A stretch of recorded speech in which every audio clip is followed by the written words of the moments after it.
Hey guys, how you doing today? Well, today I'm going to start putting this four-wheeler back together, this engine, and alright, so let's get started on this thing. Alright, first thing we got to do is get this little O-ring out of here. It goes right around the cylinder base. And this one's brittle, so I'm having to fish it out of there in little bitty pieces. And of course you got to replace it with a new one. Okay, I got that one out of there. Here's the new one. And that's just an O-ring. And it's designed to keep oil from leaking out there. So I'm just going to push it down in place there. And I'm sure when it mates the other surface, it'll push it down where it needs to be. I'm just going to push it up enough so it doesn't want to fall off of there on me. Alright, so the next step I'm going to do is put the rings on the piston. Alright, so I'm putting a little drop of oil on the piston itself. And just to make sure there's a little lubrication around where the rings go. I don't like to put together anything dry because you know it's going to be moving, it's going to need lubrication. There's a little arrow, don't know if you can see, that represents the front of the piston. So when I put it in, that'll be facing the front of the machine. Okay. And these go in a specific manner. These are your oil, these real thin ones are your oil retention. The second one is your compression, the top one is your other compression, I believe is how they rate that. But in the manual it tells you how to stagger them. And it tells you that the very bottom ones go off 30 degrees from the forward position. And of course you want to take real care when you put these on here. You don't want to snap one of them, that'll ruin your day.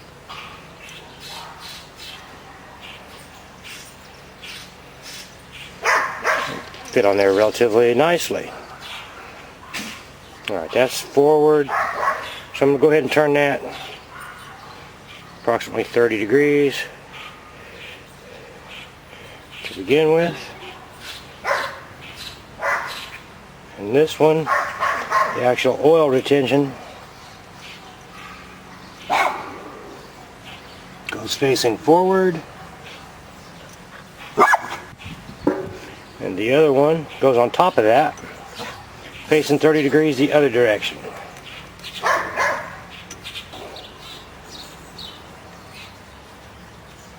I think you can see what I'm saying. You can see that rigid ring. Where on top you see the metal ring. I should be able to see the other metal ring on the bottom. And I do see it over here, but I don't see it up front here. So it's just not exactly in the right place. I'm going to monkey with that a little bit and then get the other ones on there.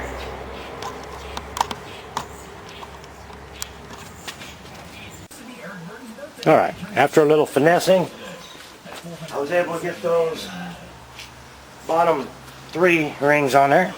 The, what do they call them? Bottom rail, top rail, and oil expander.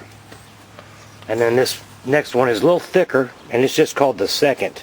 And its gap goes to the rear, opposite the arrow. And it goes in the second groove down.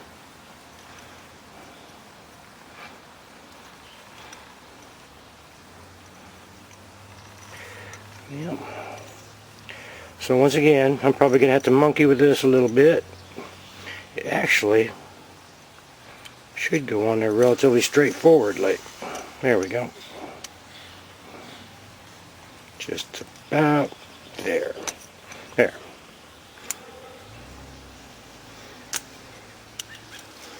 And it's thicker than the top groove, so it won't stay there. And make sure that gap is on the rear, opposite your arrow. And then the top one, which is compression ring, I believe they call it, goes facing forward. So you just monkey that around there like that. Okay. And then put another coat of oil on it. just to make sure your rings got oil on them.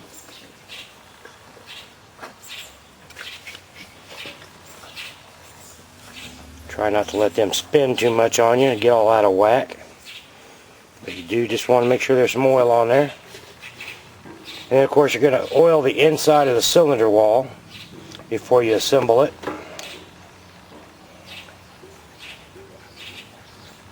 Too much oil. You can't have too much oil. It's going to smoke at first when you start it up, but that's a good thing. That way you know there's oil in there and it's not just running dry. And after a moment or two, it'll get oil up there where it needs to be naturally. And it's good to go from then on. Alright, so that being done, I got to do some prep over here. Get the gasket in place. Put oil on the inside of that cylinder wall. And then from there, we're actually ready to proceed. Okay, I almost missed a step. So this is your wrist pin right here that goes in through the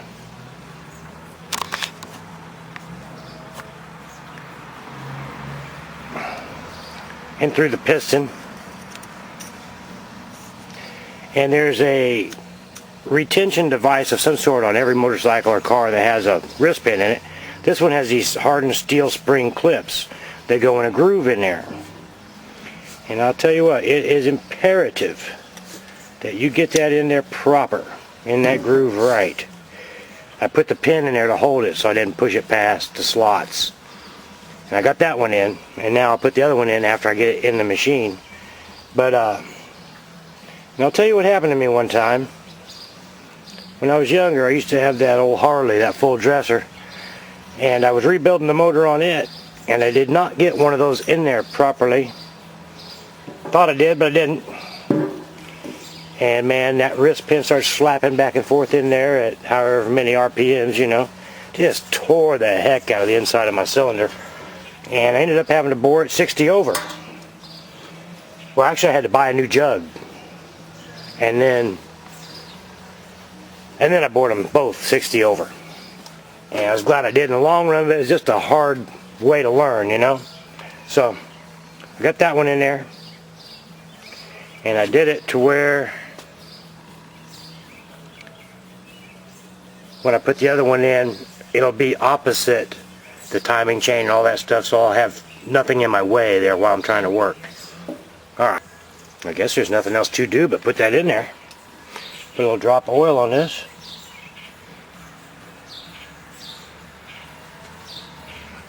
And put the piston in place. Alright.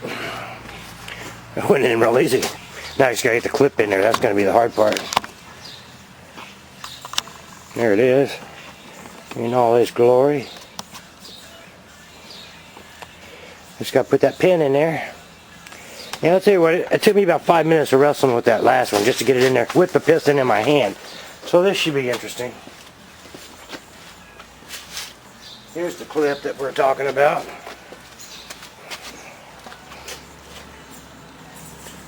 Just a little hardened spring steel thing. But there's a groove cut in there for it to go. And you got to make sure you don't drop that rascal down in your motor too. Boy, that'll wreck your day also. So let's do this. Put a bib on it.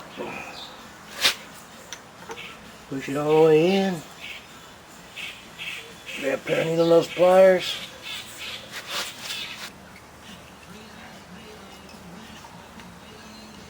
Alright.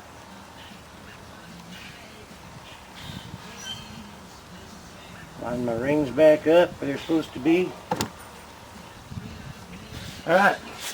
Now I'm ready for my gasket and my cylinder. This is what I'm going to be using for all my gasket surfaces. Just going to paint that on there and try not to get it everywhere. This is Permatex brand, and it used to always be black.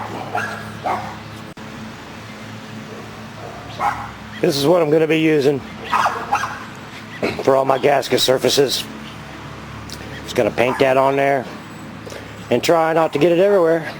This is Permatex brand, and it used to always be black. But We got this can when we were working on that Dodge, that Plymouth Neon. Man, it's kind of a reddish color, which, I don't know.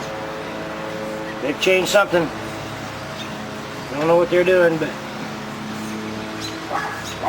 anyway, just a little generous daub on there.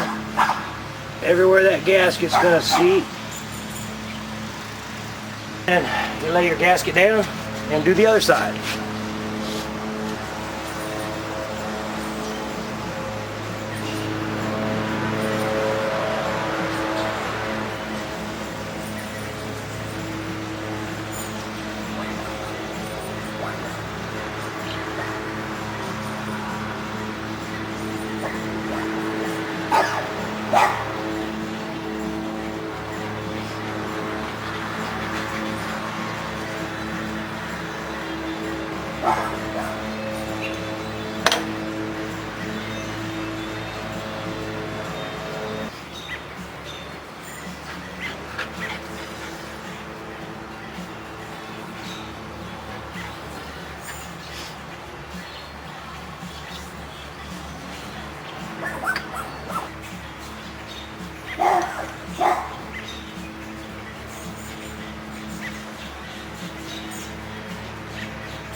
Okay.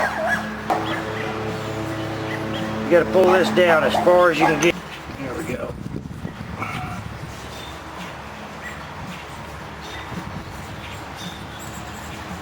Line my bolt holes back up. Oil that cylinder and slide her in place. So the first thing you gotta do is fish your chain up through that slot. That's why you keep a string tied on it, so you can keep it from falling down in the crankcase, and fish it up through here.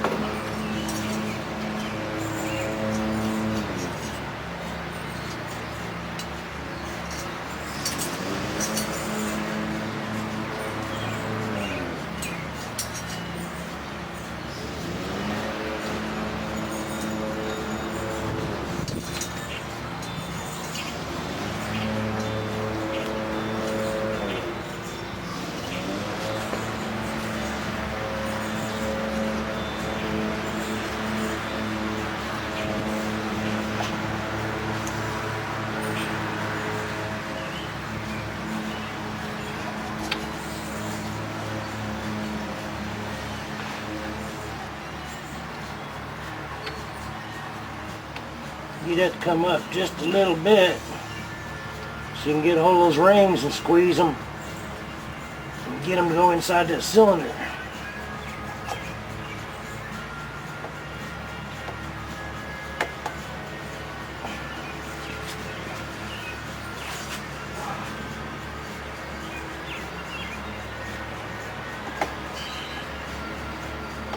Feel like they're all in there.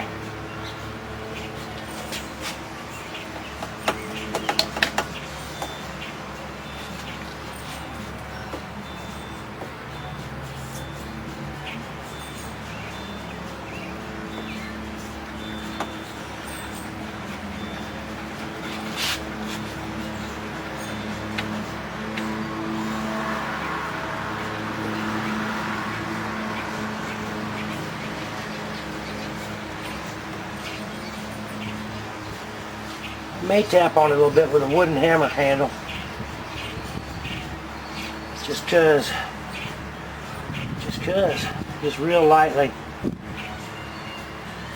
It acts like they're up in there.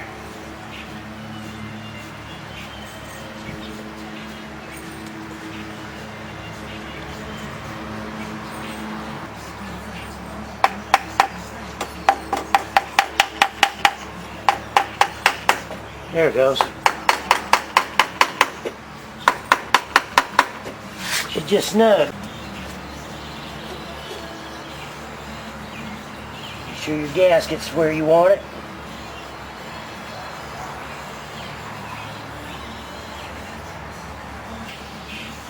All right. Yeah. Oh, what'd I do? Roll out a frame on you? Sorry. All right. Hold on, boy. So,